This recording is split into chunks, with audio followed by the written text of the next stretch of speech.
खेल मंत्री रेखा आर्य हल्द्वानी पहुंची, जहां मीडिया से बातचीत करते हुए उन्होंने कहा कि 2024 में उत्तराखंड में 38वें राष्ट्रीय खेलों का आयोजन होने जा रहा है। इसको लेकर खेल विभाग तैयारियों में जुटा है। उन्होंने ये भी कहा कि हल्द्वानी, हरिद्वार और देहरादून के अंतर्राष्ट्रीय स्टेडियमों में खेल करवाए जाएंगे, जिसके लिए तैयारियां की जा रही हैं।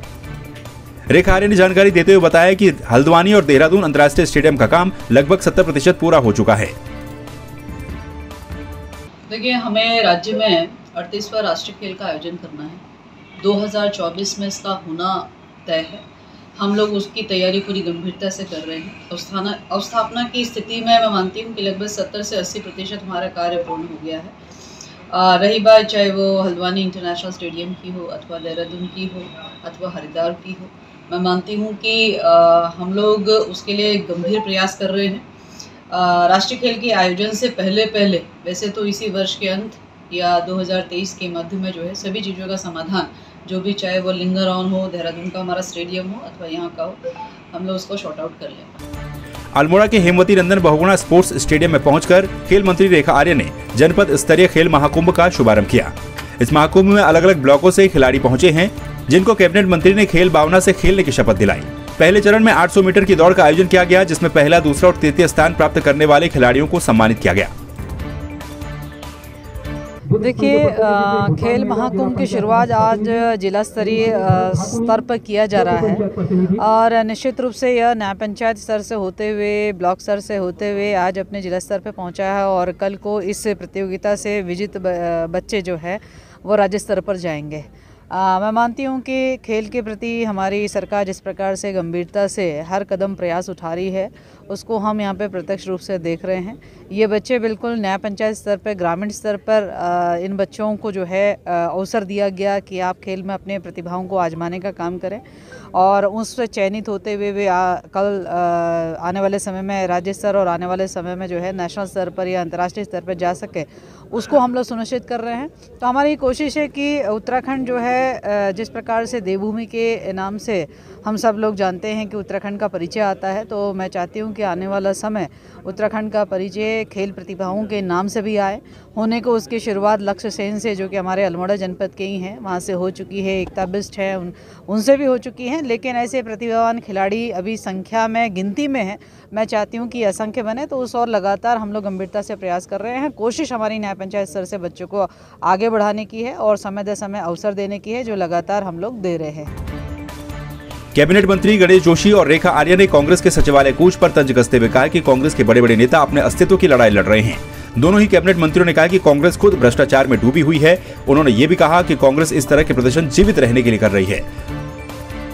आज कांग्रेस के नेताओं की स्थिति हो गई है, चाहे प्रीतम जी हो, चाहे हरीश रावत जी अपने अपने अस्तित्व की लड़ाई लड़ रहे हैं। जिनकी अपने सर्वर के अंदर पकड़ समाप्त हो रही है, अपने आप को स्थापित करने के लिए हरीश रावत जी धरने पर बैठ जाते हैं। मैंने देखा था कुछ दिन पूर्व कई सड़कों में वो थी, पूर्व मुख्यमंत्री अधिकारी से फोन से बात कर सकते थे, लेकिन चर्चा में रहने के लिए, खबरों में आने के लिए वहां धरने पर बैठ गए रोड पर। आज प्रीतम जी अपना शक्ति प्रदर्शन कर रहे हैं, तो अब को जिंदा रखने के लिए लोग कर रहे हैं, लेकिन कांग्रेस समाप्ति की ओर है। पर्यटन मंत्री और चौबट्टाखाल विधायक सतपाल महाराज इन दिनों अपने विधानसभा के दौरे पर हैं। सतपाल महाराज ने अपने विधानसभा क्षेत्र को 36 करोड़ की विकास योजनाओं की सौगात दी। इस दौरान उन्होंने कहा कि हमारी सरकार शीतकालीन पर्यटन को बढ़ावा देने के लिए उत्तराखंड के खान-पान के साथ साथ होम स्टे को भी बढ़ावा देने का प्रयास कर रही है।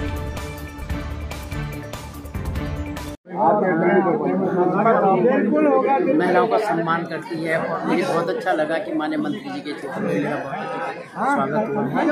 और कई जगह मतलब जैसा कह रहा था कि महिला को बनाया है, क्या होगा, परंतु पूरे जिले में लोगों में उत्साह है कि महिला को बनाया है और पुरानी महिला को बनाया है।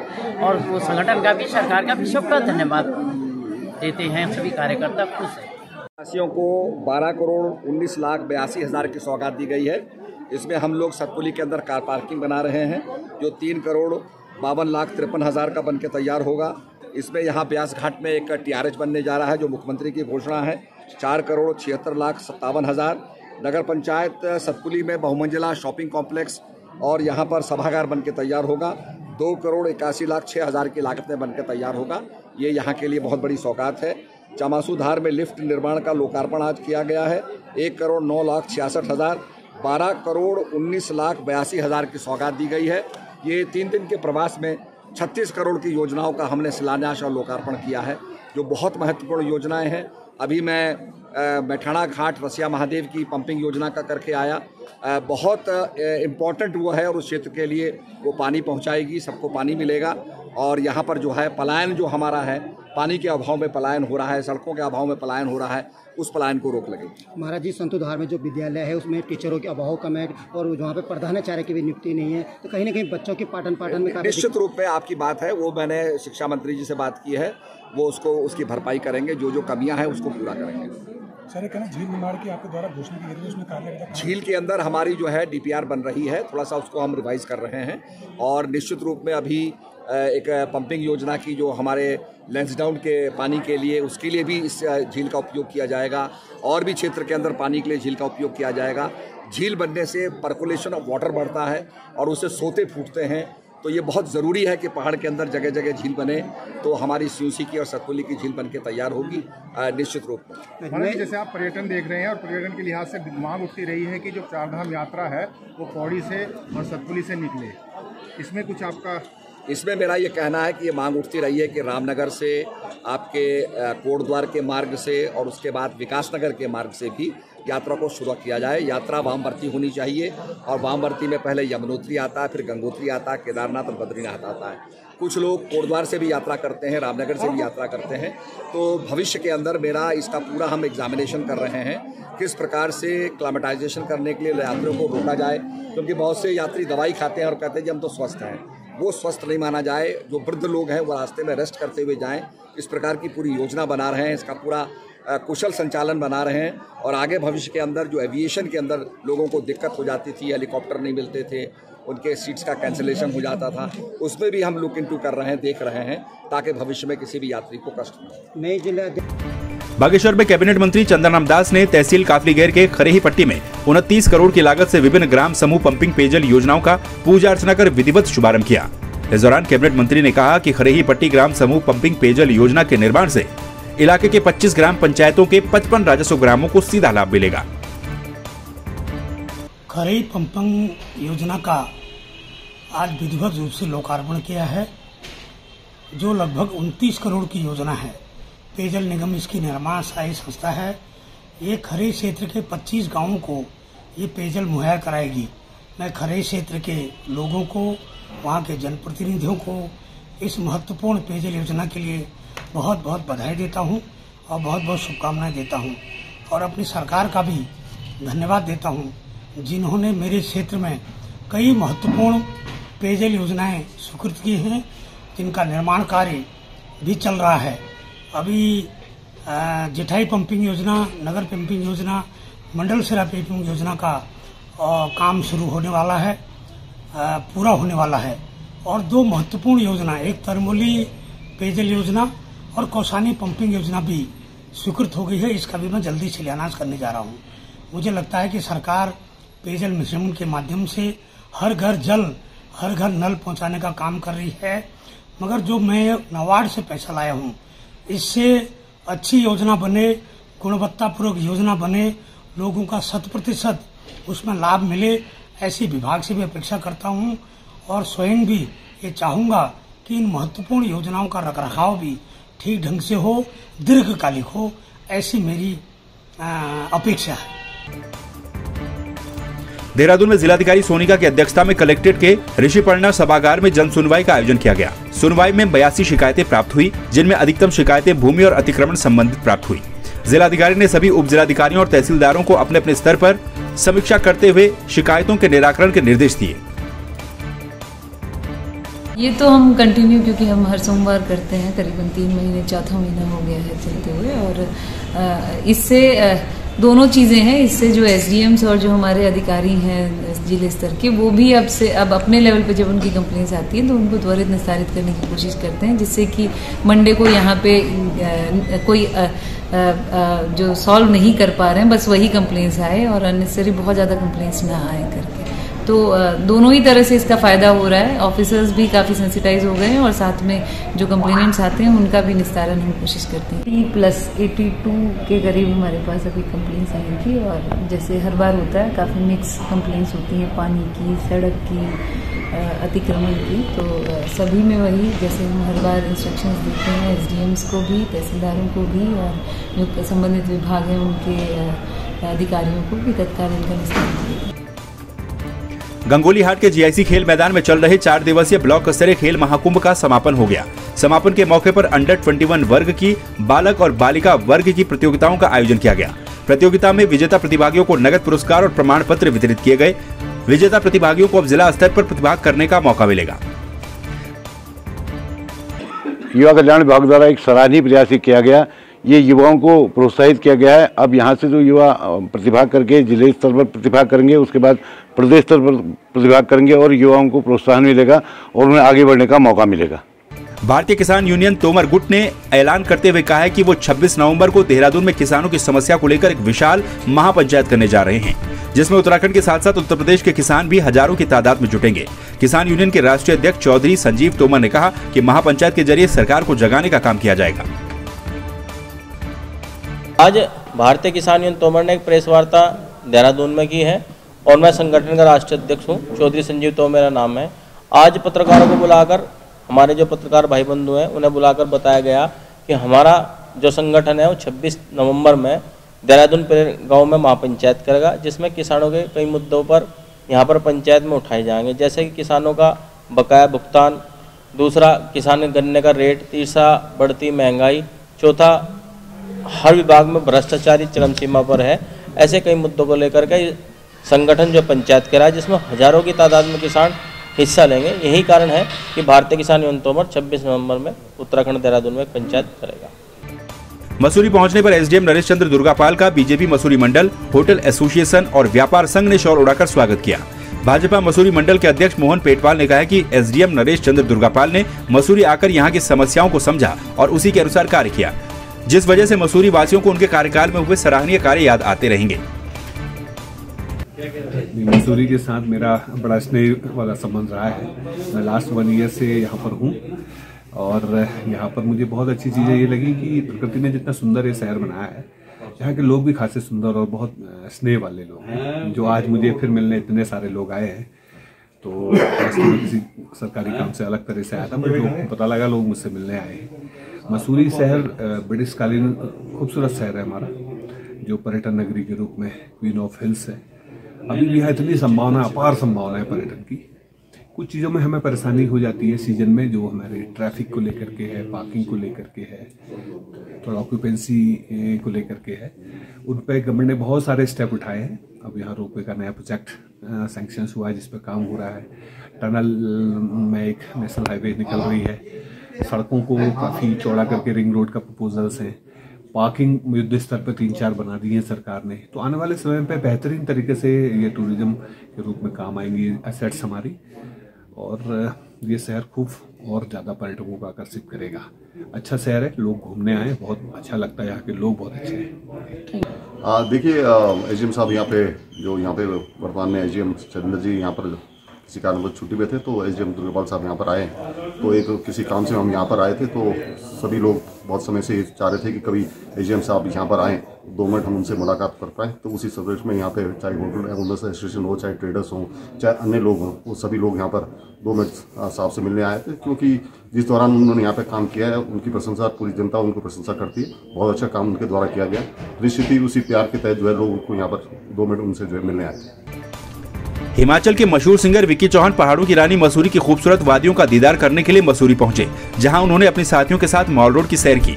पत्रकारों से बातचीत करते हुए विक्की चौहान ने कहा कि मसूरी और शिमला एक जैसे हैं, यहां आकर ऐसा लगता है कि वो अपने घर पर ही हैं। वहीं मसूरी में आयोजित कार्यक्रम में लोग विक्की चौहान के गीतों पर भी जमकर थिरके। बिल्कुल, शिमला को देख लीजिए, मसूरी को देख लीजिए, तो ये तो ऐसे जैसे अपना घर जैसा है।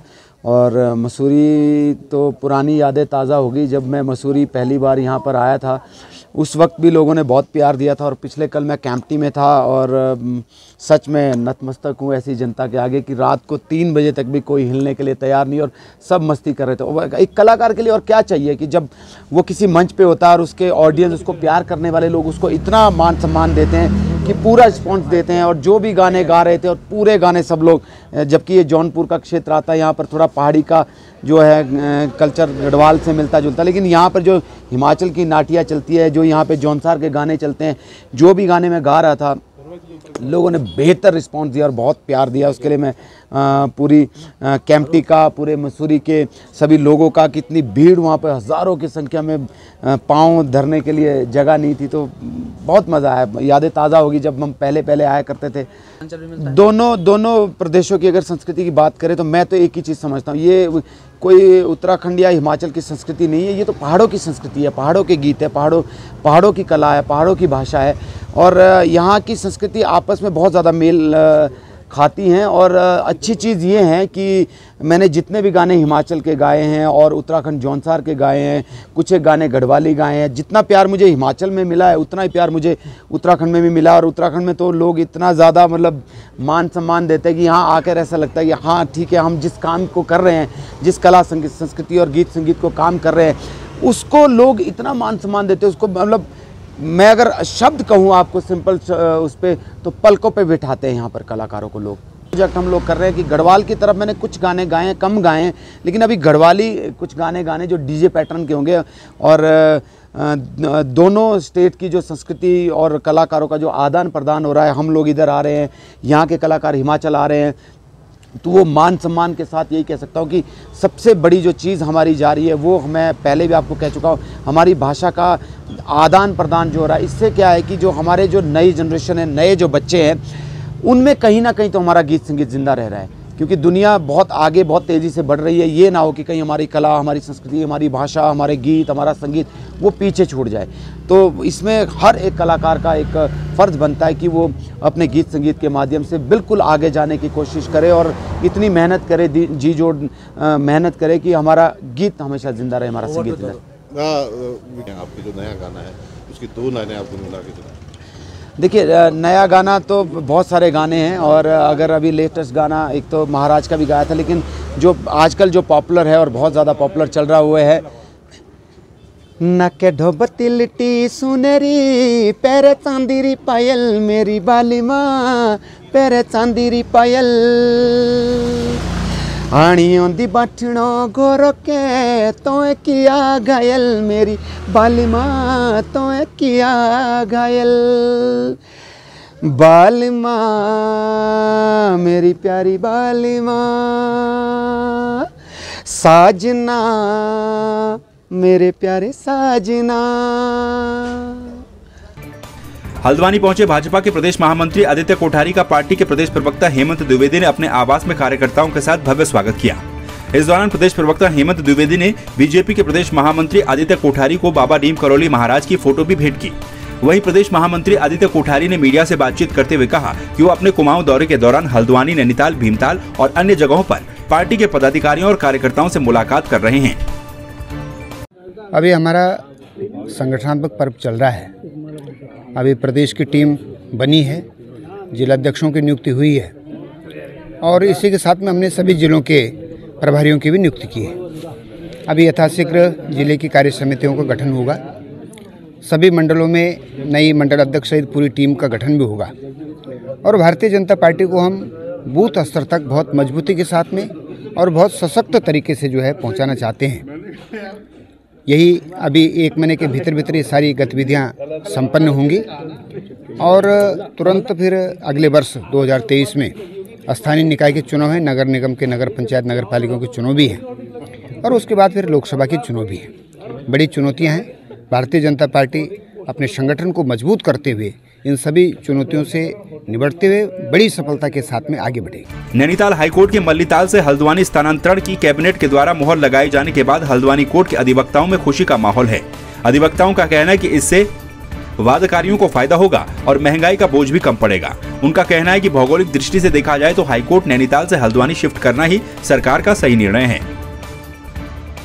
सर्वप्रथम तो मैं हाई कोर्ट को हल्द्वानी शिफ्ट होने पर उत्तराखंड सरकार को बधाई देता हूँ। एक बहुत अच्छा निर्णय है वादकारियों के लिए, क्योंकि जो न्याय का मूलभूत सिद्धांत है घर घर तक न्याय, सस्ता सुलभ न्याय, उस सिद्धांत में यह निर्णय खरा उतरता है। मूल रूप से हाई कोर्ट जो अभी नैनीताल था, बहुत सारी परेशानियां नैनीताल में वादकारियों के साथ साथ अधिवक्ताओं को भी थी। हम भी कभी अगर हाई कोर्ट जाते थे तो पार्किंग की वहाँ समस्या है, भूस्खलन की समस्या रहती है, आने जाने वक्त अपना तो मुश्किल रहता, क्लाइंट भी कहाँ रहे कहाँ, बहुत महंगा नैनीताल शहर था। और नैनीताल ये कोई उद्योग नहीं है जो लोग कह रहे हैं कि ये पलायन हो गया, ये उद्योग ना हो के ये वादकारियों के लिए एक संस्था है, इससे कोई बेरोजगार नहीं हो रहा है, इससे लोगों के खर्चे बच रहे हैं। जो दूर दराज से, देहरादून से, खटीमा से नैनीताल वादकारी आ रहे हैं, उनको लोगों के लिए एक सुलभ रास्ता बनाया गया है कि आप आओ और सस्ता सुलभ न्याय मिलेगा। ग्वालापार एक ऐसा क्षेत्र है जहाँ सितारगंज से वाया सितारगंज बाईपास भी, आप यहाँ से रुद्रपुर से आओ, चारों ओर से कनेक्टिविटी है। पंतनगर एयरपोर्ट, मानो कोई बाहर से आता है, पंतनगर एयरपोर्ट है, काठगोदाम तक आपके रेलवे सुविधा है, और रहने के लिए बहुत सस्ता भी है। हल्द्वानी बहुत सारी जगह, इतने होटल बहुत सस्ते मिल जाते हैं। वादकारी अगर कहीं रहना चाहिए 200, 500, 1000, 2000 रुपये में होटल मिल जाते हैं। नैनीताल कम से कम 5 या 10 हज़ार रुपये का, आपको पता है सीजन टाइम में तो बल्दिया खान में तक गाड़ी रुक जाती है, हम ही नहीं जा पाते, तो बहुत उन सबके लिए फ़ायदा रहेगा। और आने वाले समय में जो किसी कारणवश कोर्ट नहीं पहुंचाते थे पैसे के कारण, आने वाले समय में वो कोर्ट के दरवाजे न्याय मांगने के लिए पहुंच सकते हैं। सरकार का निर्णय जो है वकील खुश हैं और आम जनता भी। इस परिप्रेक्ष्य में सरकार का निर्णय स्वागत योग्य है। अन्य परिप्रेक्ष्यों की यहाँ पर बात न करते हैं, इस परिप्रेक्ष्य में सरकार का निर्णय का हम स्वागत करते हैं और आशा करते हैं कि यथाशीघ्र जल्दी से जल्दी इस पर कार्रवाई होकर जल्दी से जल्दी हाईकोर्ट शिफ्ट हो और सभी लोगों को इससे फ़ायदा मिल सके। और एक फ़ायदा मैं आपको गिनाऊँ, जो नए एडवोकेट्स जो आएंगे उन लोगों के लिए भी सुविधा होगी, क्योंकि अप डाउन जो यहाँ से नैनीताल ना बहुत महंगा पड़ता है, आने जाने की सुविधा नहीं है। तो लोकल में अगर जो एडवोकेट रहते हैं या कोई दूर से आए तो आके शाम को वापस जा सकता है। तो बहुत सारी चीज़ों के लिए भी, प्रैक्टिस के उद्देश्य से भी देखा जाए तो यहाँ बहुत फ़ायदेमंद है। पिथौरागढ़ के धारचूला में सोमवार देर रात भीषण अग्निकांड में करोड़ों रुपए के नुकसान की खबर सामने आ रही है। आग की चपेट में आने से 12 से 15 दुकानें राख हो गई। अग्निकांड का कारण शॉर्ट सर्किट होना बताया जा रहा है। वहीं सूचना मिलने पर फायर ब्रिगेड की टीम मौके पर पहुंची और सुबह सुबह आग पर काबू पाया गया।